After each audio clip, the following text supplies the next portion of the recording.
persiapkan hati dengan segala kerendahan hati, menyambut kebenaran firman Tuhan saat ini.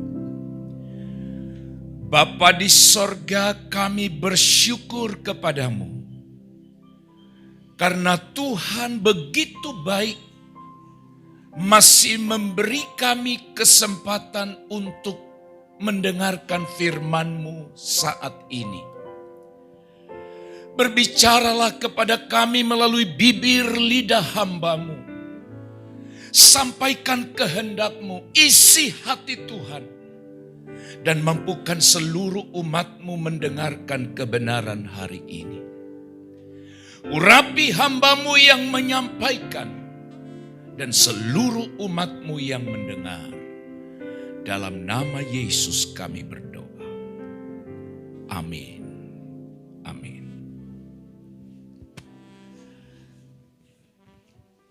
Bapak, Ibu, saudara-saudara yang terkasih di dalam Tuhan, firman Tuhan pada hari ini berjudul Menjadi Manusia Allah. 1 Timotius pasal yang ke-6, ayat yang ke-11 sampai ayat yang ke-21, demikian firman Tuhan.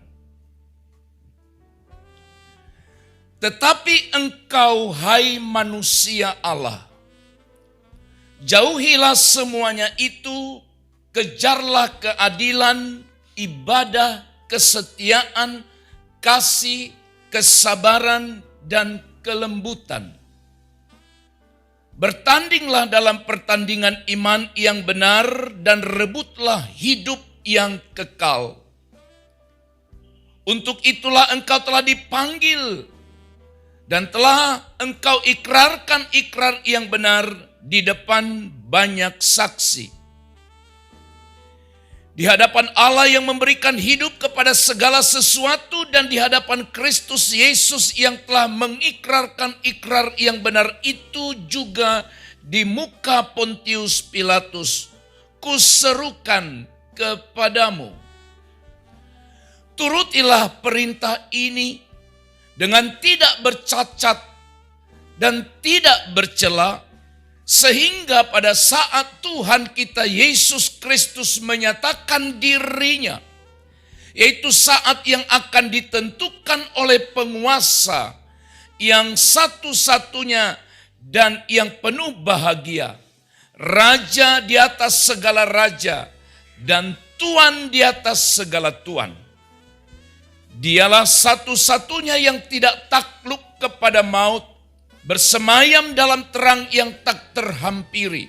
Seorang pun tak pernah melihat Dia, dan memang manusia tidak dapat melihat Dia. Baginya lah hormat dan kuasa yang kekal. Amin. Peringatkanlah kepada orang-orang kaya di dunia ini, agar mereka jangan tinggi hati, dan jangan berharap pada sesuatu yang tak tentu seperti kekayaan, melainkan pada Allah yang dalam kekayaannya memberikan kepada kita segala sesuatu untuk dinikmati. Peringatkanlah agar mereka itu berbuat baik, menjadi kaya dalam kebajikan, suka memberi dan membagi, dan dengan demikian mengumpulkan suatu harta sebagai dasar yang baik bagi dirinya di waktu yang akan datang untuk mencapai hidup yang sebenarnya. Hai Timotius, peliharalah apa yang telah dipercayakan kepadamu. Hindarilah omongan yang kosong dan yang tidak suci, dan pertentangan-pertentangan yang berasal dari apa yang disebut pengetahuan. Karena ada beberapa orang yang mengajarkan dan dengan demikian telah menyimpang dari iman. Kasih karunia menyertai kamu. Amin.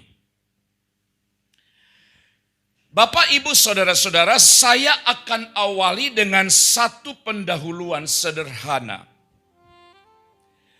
Bapak, Ibu, saudara-saudara, barangkali di antara kita pernah mendengarkan ada beberapa jenis manusia di dunia ini. Ada orang yang berkata bahwa ada manusia robot. Juga saudara-saudara yang dikasihi Tuhan, kita juga pernah mendengar ada manusia super atau Superman. Ada manusia serigala. Pernah kita dengarkan ungkapan ini. Juga ada yang disebut dengan manusia setengah dewa. Nah, sebutan-sebutan ini pernah kita dengarkan bersama-sama. Nah, perhatikan Bapak, Ibu, saudara-saudara yang terkasih bahwa kata yang ditempatkan setelah kata manusia itu memberikan keterangan atau sifat dari manusia tersebut. Manusia apa yang dimaksud? Maka kata yang mengikuti manusianya, kata manusia itulah yang mewakili keterangan atau sifat dari manusia yang dimaksud. Misalnya tadi disebut manusia robot. Maka kata robot inilah yang menjadi kata kunci untuk manusianya. Manusia serigala. Berarti serigala, karakter serigala lah yang akan mempengaruhi manusia yang dimaksudkan.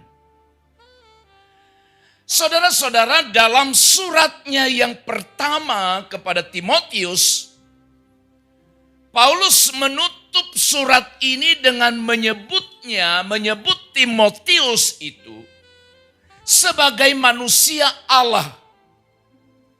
Manusia Allah ini juga ternyata memiliki arti yang lain, yaitu bahwa ia adalah abdi Allah atau juga manusia yang dimiliki Allah. Oke. Manusia Allah itu juga sama artinya dengan abdi Allah.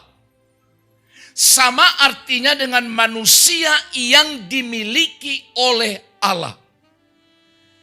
Saudara-saudara, abdi Allah itu juga kita temukan di dalam Perjanjian Lama sebagai gelar kehormatan kepada orang-orang tersebut, orang-orang tertentu. Sebutlah misalnya Musa. Dalam Perjanjian Lama ada beberapa referensi yang menyebutkan seperti ini. Sebutlah misalnya Ulangan pasal 33 ayat 1. Inilah berkat yang diberikan Musa, abdi Allah itu. Yosua pasal 14 ayat 6. Di sana kita juga menemukan kata yang sama. Bagian yang terakhir, engkau tahu firman yang diucapkan Tuhan kepada Musa, abdi Allah itu. Nah, selain itu saudara-saudara, digunakan juga oleh Elia, oleh Elisa, oleh Samuel, bahkan nabi-nabi yang tidak disebutkan namanya dalam Perjanjian Lama. Nah, saudara-saudara, dalam 1 Samuel pasal 2 ayat 27, kita juga menemukan kalimat yang berbunyi, seorang abdi Allah datang kepada Elia dan berkata kepadanya. Seorang abdi Allah, memang tidak disebut namanya.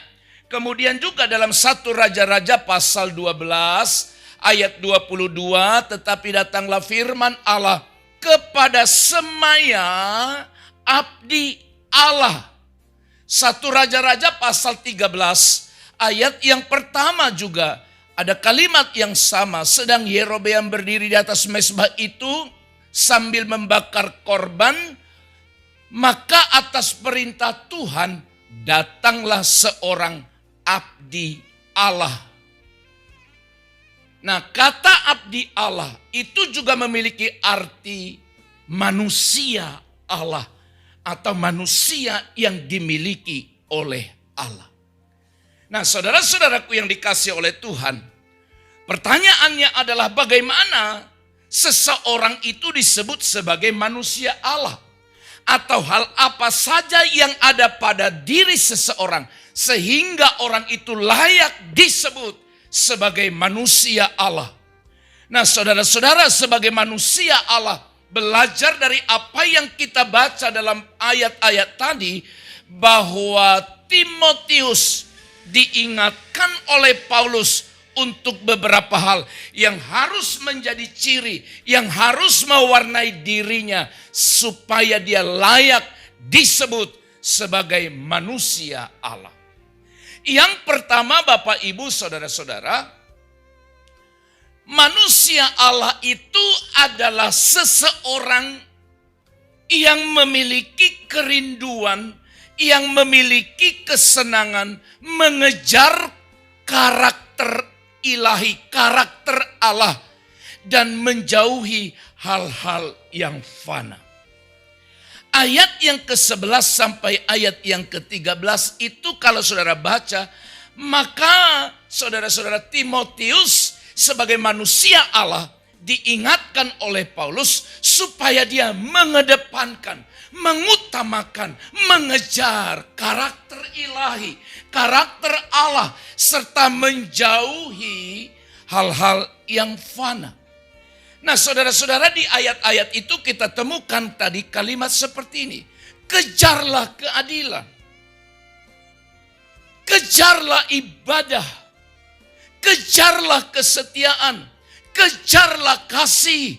Kejarlah kesabaran. Kejarlah kelembutan. Saudara-saudaraku yang terkasih di dalam Tuhan, perintah ini atau hal-hal yang disebut untuk dikejar oleh Timotius adalah hal-hal yang sangat berkenan atau hal-hal yang sangat disukai, dan itulah yang menjadi ciri karakter daripada Allah atau sesuatu hal yang sangat diinginkan, disenangi oleh Allah dari seseorang. Saudaraku yang dikasihi oleh Tuhan, mengejar keinginan Allah. Nah, saya mau tanya saudara hari ini, di masa-masa saat-saat seperti sekarang ini, ternyata saya semakin sadari orang sehebat apapun pada akhirnya mati juga. Semakin saya lihat itu. Ada orang-orang yang diagungkan, ada orang-orang yang dipuji, ada orang-orang yang sangat dikagumi. Dalam waktu sekejap dia mati juga. Nah, saudara-saudara, berarti dapat kita simpulkan bahwa kematian adalah sesuatu hal yang pasti datang. Suka atau tidak, senang atau tidak, siap atau tidak, kita akan menghadapinya. Saudaraku yang terkasih di dalam Tuhan, itulah sebabnya selagi masih ada waktu, masih ada kesempatan seperti ini, Alkitab berkata, hai engkau manusia Allah. Kita juga manusia Allah. Karena kita adalah milik Allah. Kita juga manusia Allah karena kita mengabdikan hidup kita kepada Allah. Nah, saudara-saudara, perintah yang lain juga di ayat itu disebutkan, bertandinglah dalam pertandingan iman yang benar dan rebutlah hidup yang kekal. Menarik sekali ayat ini. Bertandinglah dalam pertandingan iman yang benar. Berarti orang bisa bertanding bukan dengan cara yang benar. Kita bertanding dengan iman yang benar dan merebut hidup yang kekal. Ini adalah hal-hal yang abadi. Hidup yang kekal namanya saja kekal. Tetapi sekarang ada banyak orang mengabaikan ini. Dia lebih tertarik kepada hal-hal yang sifatnya sesaat sementara. Kesenangan sesaat, kesenangan 1 jam, kesenangan 1 hari, kesenangan 1 minggu. Tapi ternyata semua itu akan berlalu juga. Tapi ingatlah, kesenangan abadi yaitu hidup yang kekal. Paulus melihat ternyata bahwa hidup Kristen adalah sebuah perjuangan, saudara. Hidup ini perjuangan, pergumulan. Dan saya sudah pernah bilang, perjuangan dan pergumulan kita bukan terletak pada sekedar pergumulan mencukupi makan dan minum kita.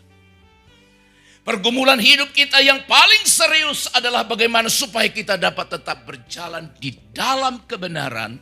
Karena ada musuh-musuh Injil. Musuh-musuh Injil itu artinya hal-hal yang merintangi perjalanan iman kita. Itu musuh Injil. Hal-hal yang membuat kita tidak percaya pada Tuhan. Hal-hal yang menggerogoti iman percaya kita. Itu musuh Injil. Oleh sebab itu, jauhilah hal yang fana. Yang kedua, manusia Allah yang diungkapkan oleh Paulus kepada seorang Timotius, mentaati perintah Allah senantiasa. Ayat yang ke-14 sampai ayat yang ke-16. Di sana ada kalimat, turutilah perintah ini dengan tidak bercacat dan tidak bercela hingga pada saat Tuhan kita Yesus Kristus menyatakan diri. Dengarkan baik ayat ini. Turuti perintah ini tidak bercacat, tidak bercela sampai. Nah, saudara, kapan Tuhan datang? Kita tidak tahu. Berarti saudara, perjalanan hidup ini untuk taat pada perintah Allah itu terus setiap waktu, setiap saat, setiap hari sampai akhir hidup kita. Kalau Tuhan datang saat kita masih hidup, sampai disitulah. Tetapi kalau Tuhan belum datang dan kita mati duluan, berarti sampai akhir hidup kita lah kita harus taati perintah Tuhan. Perintah yang bagaimana, saudara? Mengasihi Tuhan serta merindukan kehadiran Allah. Sekali lagi, mengasihi Tuhan serta merindukan kehadirannya. Harusnya itu menjadi motivasi dasar, motivasi terdalam di dalam hidup kita. Maksudnya apa Bapak Ibu? Mengasihi Tuhan, merindukan Tuhan, merindukan Allah. Itu harus menjadi sesuatu yang utama di dalam kehidupan kita. Yang ketiga, saudara-saudara. Nah, berani menyatakan kesalahan. Haleluya. Bagian yang ketiga yang menjadi ciri dari manusia Allah, abdi Allah, manusia yang dimiliki oleh Allah, yaitu berani menyatakan kesalahan. Ayat yang ke-17 sampai ayat yang ke-19. Dan kalau saudara lihat apa yang ditulis oleh Paulus juga kepada Timotius dalam 2 Timotius pasal 4 ayat yang ketiga, menyatakan kesalahan. Nah, saudara-saudaraku, Paulus meminta Timotius untuk memperingatkan atau berani memperingatkan orang-orang kaya untuk tidak mengejar kekayaan duniawi. Tetapi mereka mengejar kekayaan surgawi, kekayaan rohani. Dengan segala kerendahan hati di hadapan Allah. Ayat yang ke-17 tadi berkata, peringatkanlah kepada orang-orang kaya di dunia ini. Agar mereka jangan tinggi hati, jangan sombong. Nah, saudaraku yang dikasihi Tuhan, kenapa Paulus mengingatkan itu kepada Timotius? Karena dalam dalam 1 Timotius pasal 6 ayat yang ke-10 di atasnya itu ada kalimat yang berbunyi, ayat yang berbunyi, karena akar segala kejahatan adalah cinta uang. Simak baik. Karena akar segala kejahatan ialah cinta uang. Sebab oleh memburu uanglah, mencari uanglah. Beberapa orang telah menyimpang dari iman dan menyiksa dirinya dengan berbagai-bagai duka. Nah, saudara-saudara, kenapa Paulus ingatkan orang-orang kaya di dunia? Supaya mereka jangan menjadi angkuh, menjadi sombong dengan kekayaannya. Hal ini berhubungan dengan persoalan yang sudah diungkapkan oleh Paulus sebelumnya, itu di ayat yang ke-10. Bahwa karena cinta uang, ada beberapa orang yang telah menyimpang dari iman. Menyimpang dari iman artinya mengabaikan imannya. Melupakan ibadah, melupakan persekutuan dengan Tuhan hanya karena memburu uang. Itulah sebabnya Paulus sudah memperingatkan jauh sebelumnya di atas. Karena akar segala kejahatan adalah cinta uang. Saudaraku, seharusnya kita harus lebih mengedepankan, lebih mencari Tuhan daripada uang. Karena uang itu adalah pemberian Allah. Seharusnya yang benar yang kita cari itu adalah sumbernya. Sumbernya, bukan bendanya. Tetapi ada banyak orang selalu terbalik.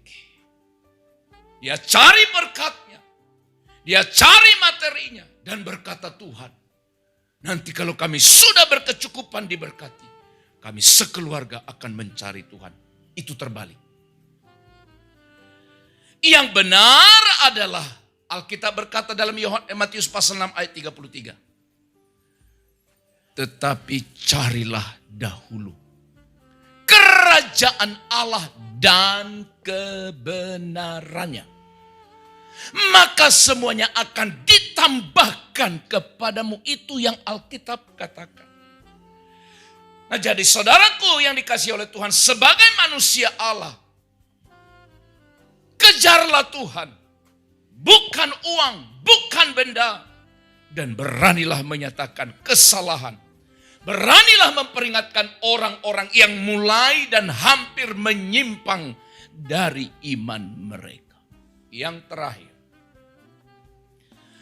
menjadi manusia Allah, Paulus memperingatkan dan memberikan beberapa ciri yang harus mewarnai hidup Timotius sebagai manusia Allah, yang daripadanya kita juga belajar bersama pagi ini. Menjaga hidup untuk senantiasa sesuai dengan kebenaran. Menjaga hidup yang berlandaskan kebenaran. Ayat yang ke-20. Hai Timotius, peliharalah apa yang telah dipercayakan kepadamu. Peliharalah apa yang telah dipercayakan kepadamu. Apa yang dipercayakan oleh Tuhan kepada Timotius adalah sebuah panggilan untuk memberitakan Injil Kristus. Suatu panggilan itulah yang sudah dipercayakan dan dipelihara. Dipelihara artinya apa? Teruslah, selalulah beritakan Injil Kristus. Saudara, saya ingatkan sekali lagi.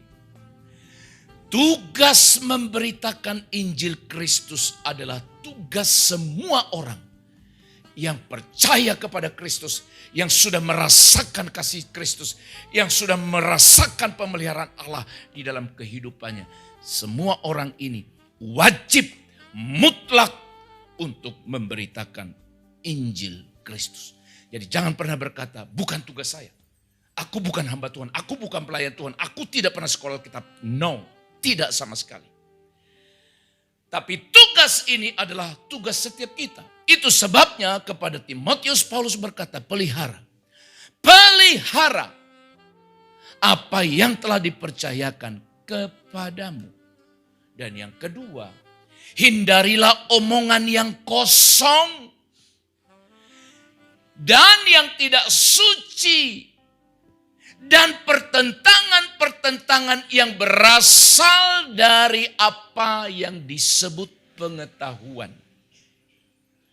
Bapak, Ibu, Saudara, terlalu banyak orang yang mengaku dirinya Kristen lebih tertarik untuk membicarakan hal-hal yang tidak berfaedah. Yang oleh Alkitab berkata omongan yang kosong. Terlalu senang orang hanya untuk memberitakan hal-hal duniawi. Itu senang. Itu dia bisa melek matanya. Mau sampai berapa lama pun oke. Saudara, simak baik-baik kebenaran ini. Sekali lagi perhatikan kebenaran ini. Hal yang sangat prinsip dan sangat serius untuk kita renungkan bersama-sama. Jangan menggunakan waktu dan kesempatan kepada hal-hal yang tidak penting, tidak berguna. Melebihi kepada hal-hal yang prinsip dalam hidup kita. Mungkin saudara sekarang berontak dalam hati saudara ketika dengarkan ini. Tapi suatu saat saudara akan berkata itu benar. Sekarang mungkin berkata tidak apa-apa. Orang berkata tidak ibadah juga tidak apa-apa kok. Bisanya makan. Tidak berdoa juga tidak apa-apa kok. Bisanya makan. Suatu saat engkau akan menyesal. Dan itu sebabnya sekali lagi saya peringatkan. Waspadai kesenangan. Waspadai perasaan enjoy, perasaan nyaman, perasaan bahagia. Engkau tidak beribadah. Maksudnya apa? Kalau engkau sudah merasa nyaman dengan keadaan-keadaan seperti itu, tidak beribadah, merasa nyaman tidak berdoa, merasa nyaman tidak baca Alkitab, engkau sedang ada dalam bahaya. Itu sebabnya saudaraku, sebelum segala sesuatunya berakhir, hiduplah sesuai dengan kebenaran. Saya percaya saudara senang untuk disebut sebagai manusia Allah. Sebagai abdi Allah. Atau lebih senang dibilang menjadi manusia serigala. Datang manusia serigala. Manusia robot. Superman. Saudara, tidak ada sebutan manusia yang terindah termulia selain menjadi manusia Allah atau abdi Allah. Berarti sifat, ciri, keinginan Allah harus ada pada manusia itu sehingga ia disebut menjadi manusia Allah. Manusia Allah itu adalah julukan yang diberikan kepada seseorang yang mengikuti Allah. Mengikuti Allah itulah disebut abdi Allah. Mentaati perintahnya, perintah Tuhan dengan senang hati. Tidak hidup demi hal-hal duniawi, tapi untuk hal-hal yang sifatnya abadi. Melayani Allah dengan bermurah hati, dengan kekayaannya, dengan apa yang ada padanya. Tidak menjadi kikir, tidak menjadi pelit. Karena dia tahu ini pekerjaan Allah. Dan yang rela menderita sebagai akibat dari imannya kepada Tuhan. Inilah yang disebut dengan man of God. Manusia Allah. Oleh sebab itu saudaraku yang dikasih oleh Tuhan. Hari ini ingatlah baik-baik. Ada sebutan baru yang mungkin saudara tidak pernah mendengar atau tidak pernah memperhatikan serius dalam Alkitab. Tapi sebuah kebenaran hari ini mengingatkan kita. Saya adalah manusia Allah. Katakan bersama-sama, saya manusia Allah. 2, 3, ya. Amin. Kalau kita menjadi manusia Allah, maka kita harus mengenakan sifat Allah di dalam kehidupan kita. Mencari, mengejar kesukaan Allah di dalam hidup kita. Amin. Kita berdoa. Terima kasih Bapa. Hari ini kami diingatkan untuk identitas kami, sebutan bagi kami yang luar biasa. Menjadi manusia Allah. Itu sebabnya Tuhan tolong kami. Supaya sifat, keinginan, kesukaan Allah meresap tinggal dalam hidup kami. Sehingga kesukaan kami adalah menyenangkan Tuhan. Tuhan memberkati umat-Mu. Tuhan memberkati kami semua. Supaya kami makin mengejar hal-hal yang sifatnya abadi dan melupakan, meninggalkan, melepaskan hal-hal yang sifatnya fana, sesaat atau sementara. Dalam nama Kristus Yesus kami berdoa. Amin. Tuhan memberkati.